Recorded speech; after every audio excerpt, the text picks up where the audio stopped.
Hey everyone, and welcome to Screams After Midnight TV Edition. I am Peter, that is Tim, and we are working our way through Tales from the Crypt, the original HBO horror anthology show.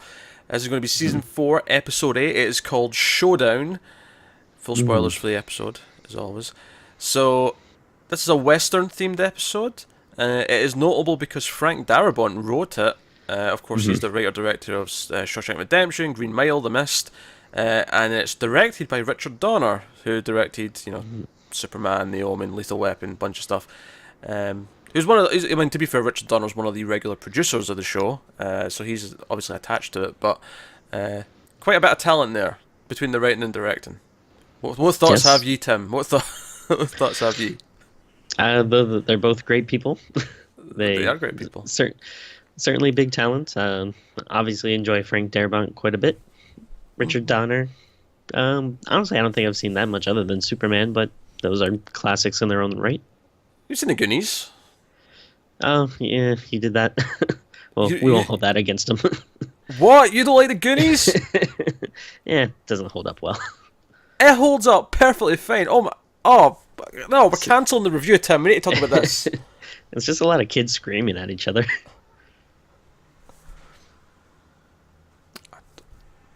Well, this is the last ever video me and Tim are doing together. I can no longer respect him as a human being after that statement.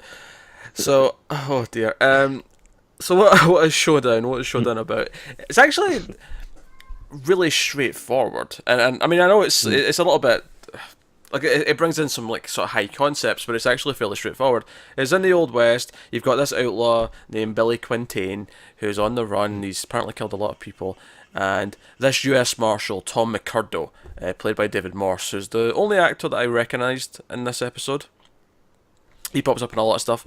But he challenges him to a showdown. He's like, I'm going to have to take you in, Billy. He's like, yeah, we'll see about that. And they have the big standoff. I will say I thought they kind of like I thought they were a lot closer together, and then it like went to this wide shot, and all of a sudden they were like 50 feet apart. But whatever.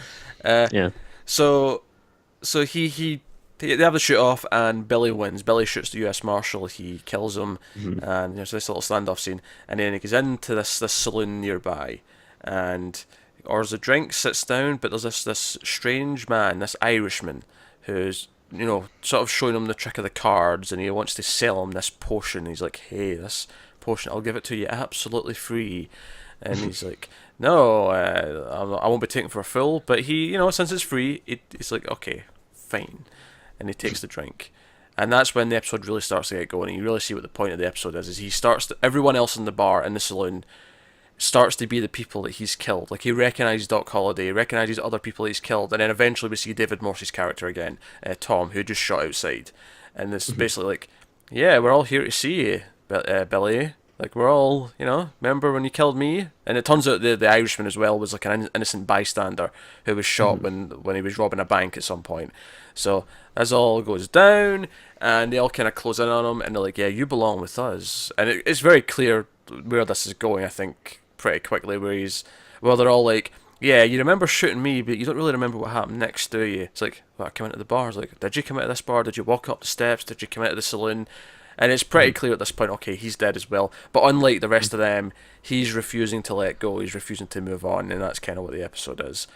And from there, we actually find out that this has been on for a while, because it kind of cuts to present day, and the ghost of Billy is watching like a tour guide, like show these like 90s kids, like, this is where Billy was shot, and like here's where they sat, and here's where they drank, and there was a shootout outside, and he's got this ridiculous cowboy outfit on. It's much more colourful than any of the characters in the Old West portion are actually wearing, and it's all about him accepting that he has to move on. So he eventually asks that I want to move on. So the episode kind of ends with him going out and actually reenacting this final shootout, but actually experiencing the whole thing and being shot by all of the men that were there to help the U.S. Marshal. And we have this final moment of them riding into the sunset. So it's actually quite simple. There's a lot of stylistic little touches of it. It keeps returning to this shot of like the horses running in the bright sunlight behind them, as if there's stuff's moving somewhere and all that rest of it. But Tim, Yeah. what did you think of Showdown? I absolutely hated this episode. Oh my God, this was so freaking boring. I like, I could not take it. And again, it's interesting because, you know, like you said, it got some really good people behind it. Um, if you told me, oh, hey, we're you're gonna do an episode written by Frank Darabont, I'd be like, oh, hell's yeah, I'm on board. But dude, I don't know. I just thought this one was really tedious. Again, it's kind of like you said, it's straightforward. It's not like, it might have been interesting if it was more like, oh, something kind of weird is going on, and he keeps noticing like little things here and there that are like messing with his reality, and then he finally realizes at the end, oh, I am dead. But it wasn't really like that. Like, he seems like it kind of right away, and I don't know. I didn't think it was interesting. I didn't think it was exciting. I just like was watching it the whole time with just like my hand on my fist, just like, all right, come on. Tim, don't hold back. Tell us how you feel. Like, you're being so vague here. I'm not following your argument. I don't hate it as much as you. I Yeah. didn't love it either, though. Certainly, it was. I think I like the idea of what the episode is more than I like the episode Mhm. itself, because I think, like you say, it's like most of it takes place in this saloon, and he just comes in and sits down, and it's, there's quite a lot of it's just all these like people sort of turning around and being like, "Hey, remember me?" And then there's a quick flashback, and I'm getting shot, and then he's like, Yeah. "It's you." Oh. And it kind of does that for a while, and it feels like the idea like could have lent itself to like, I don't know, like maybe if the Irishman like played this out a little bit more, like longer, where Mhm. he didn't let on what was actually going on, and it was kind of like I can almost see it like being this really interesting like verbal debate of like the meaning of life or something like that, and it sort Yeah. of turns back round, and he sort of slowly realizes what's going on, but instead it's just kind of like he drinks the potion, and I'm not really sure what the significance of the potion is really at this point. Like, I don't know. like why did he need to drink this potion? He's already dead. Because it's almost, because at first you think, but I mean it's very quickly you get to the point, okay, he's dead, and this is just him like refusing to move on. But for a brief moment when he first drinks the potion and he starts seeing the dead people he shot, I thought, oh, so this is what the potion does. It makes him like face his demons, and where's that going? Mhm. But once you realize what it is, it's like, okay, we're just kind of going down this path that I'm expecting to. As Mhm. much as it's about someone who's actually dead and they're not really there, and they're like, this Yeah. has been going on for so long, it doesn't actually do anything with it. It just kind of plays out exactly how you'd Mhm. expect. Or I don't know, maybe it might have been more interesting if like maybe instead of like the Irishman or something, if it was someone that was alive and like doing like an exorcism or something and trying to get him to move on. Because I did, perk up a little Hmm. bit once you see the modern day people running in, because I'm like, oh, okay, like, uh, 'cause at first it seems like, oh, this is just a thing Yeah. where maybe this person's dead or whatever, but then it gets to a point like, oh, like we're in a ghost town, like people are doing tours Yeah, of which, this. and maybe that would have been another direction to take it, where Mhm, okay, maybe more of the episode set in this part where he's mhm, seeing kind of just how his life is this story that people tell and no one really cares, and like maybe that mhm. makes him look back in his life and question like how he spent it, like if this is just, this is all he is, Yeah. it's just, this cheap tour guide's kind of like explaining what happened, and it, but it never really explores that much either. It's just, again, it stays in the entire room, it's in the saloon the entire time until he goes back out for the shootout again. Mhm. um, and if the whole thing was him realizing he has to move on, it doesn't really do a whole lot to kind of sell that idea. He just Yeah. looks upset that he's like stuck here, and it's not so much that he learns anything or whatever. Uh, Yeah. I don't know. Yeah, it was kind of a. I think the ideas behind it are fine, but it's almost like they never developed it. And it's a shorter episode. It's only about 23 minutes, Yeah. compared to some of the other And ones which have been closer to the half hour. yeah, that is one thing I will say. Even though I did think it was unforgivingly boring, it did go by like pretty fast. Like Yeah, like to the point where it was almost like I was like, oh, that's it. yeah, I Like, kind of felt the same. Like that's it. There's no more twist on this. You're not yeah. doing anything else with it. And then in as much as it is shorter, which was a smart move because it was already feeling a bit tedious and sort of skimping on ideas, it feels like a shame. It feels like you only really like the ideas you had here was only really enough, and what you've written is only enough for about 10 minutes. Yeah. So it still felt dragged out to its runtime. But that's the sad part, is it's not like the ideas not doesn't have the opportunity to give you more. Like you could have told it in a much more interesting way, but instead it's just really obvious what it is right away, and it doesn't really do anything with it. Yeah. And I'm like, okay, so he's dead. Okay, so what's the catch? What's the catch of him moving on? And then there's not really a catch. He just goes out and he gets shot, and then him and the marshal, like, he's like, oh, they're looking at the graves. That's the final moment of the episode. Is they look down at the graves, all these years later. He's like, oh, we were fast, weren't we? We were the best. We were the best. Tom's like, yeah, we were, Billy. And then they ride off happy, and I'm just like, okay. Yeah.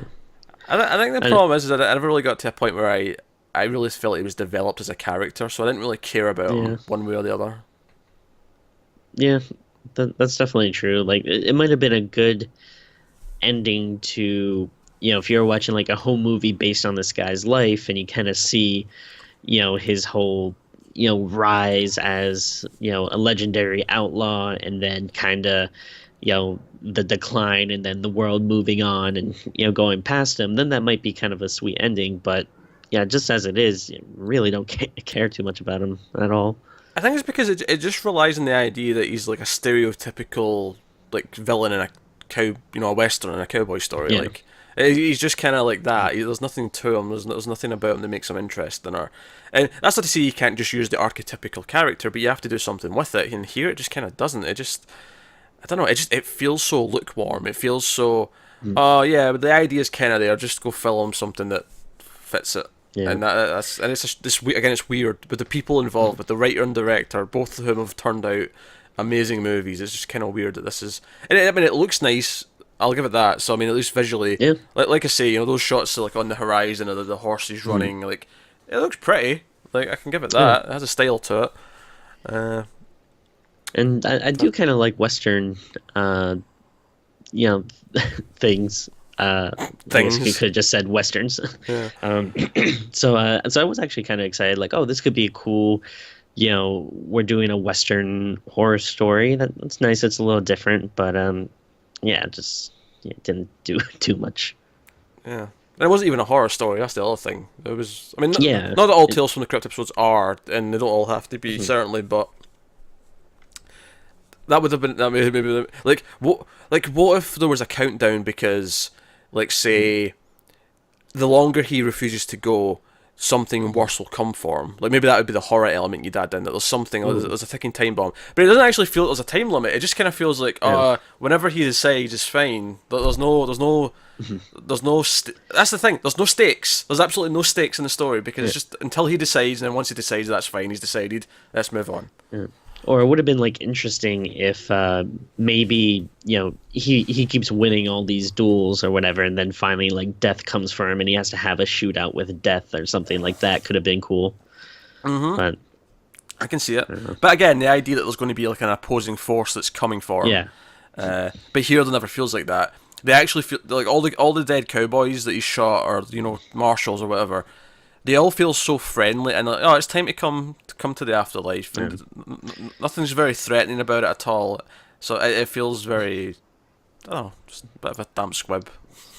I wonder if I don't know if part of it was the creators, maybe if they're big Western fans, kind of lamenting the death of the Western. If there's like a little commentary on that or something. Yeah, maybe showing that the world's moved on.